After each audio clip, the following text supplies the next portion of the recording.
Pernahkah kamu mengikuti acara nonton bareng film berjudul Pengkhianatan G30 SPKI? Pada masa Orde Baru, film karya Arifin C. Noer ini memang menjadi tontonan wajib setiap menjelang tanggal 30 September.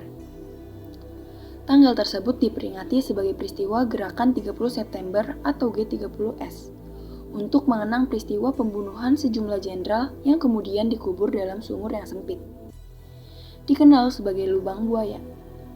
Setiap tahun, pemutaran film G30 SPKI kerap menuai perdebatan. Salah satunya karena film tersebut dianggap tidak sesuai dengan fakta sebenarnya. Soal kontroversi ini, Menteri Koordinator Politik Hukum dan Keamanan Mahfud MD angkat bicara. Pemerintah tidak melarang ataupun mewajibkan untuk nonton film G30 SPKI tersebut.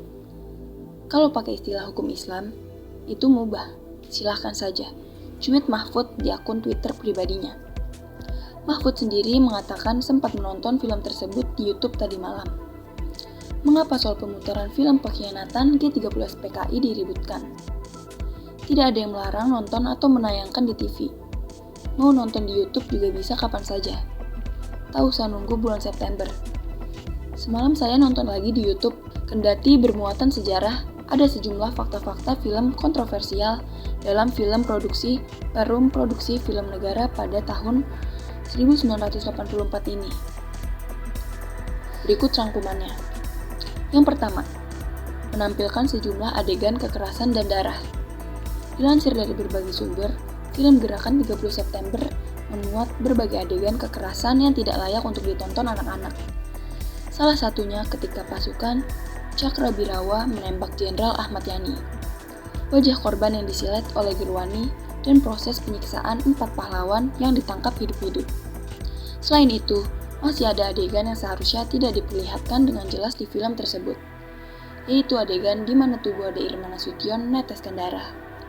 Yang kedua, kejanggalan peta di ruang Kostrad. Selain memuat adegan kekerasan yang tidak layak untuk ditonton, dalam film tersebut juga terekam kejanggalan peta Indonesia yang terletaknya di ruang Komando Cadangan Strategis Angkatan Darat atau Kostrad. Dalam peta itu, Timur Timur turut menjadi bagian dari Indonesia. Padahal sejarawan Asfi Warman Adam mengungkapkan, pada tahun 1965-1966, Timur Timur belum terintegrasi dengan NKRI. 3. Beberapa adegan berlawanan dengan fakta.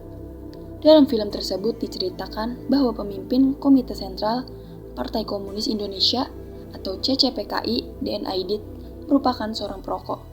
Padahal sebenarnya Aidit bukanlah seorang perokok. Selain tentang DN Aidit, ada adegan lain yang berbeda dengan fakta yang sebenarnya.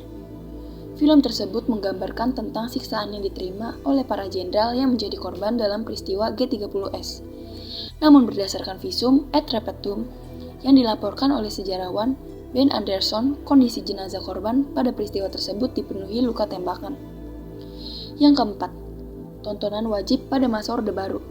Pada masa Orde Baru, film Pengkhianatan G30 SPKI merupakan film yang wajib diputar di stasiun televisi Republik Indonesia atau TVRI setiap tanggal 30 September. Film yang diputar sejak tahun 1984 ini akhirnya berhenti ditayangkan pada 1998.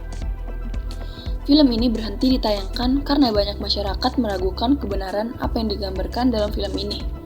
Bahkan banyak pula pihak merasa dirugikan melalui film Pengkhianatan G30 SPKI tersebut. Itulah fakta-fakta film G30 SPKI yang kontroversial. Untuk berlangganan video, silakan subscribe, like, share, dan nyalakan tombol loncengnya. Terima kasih.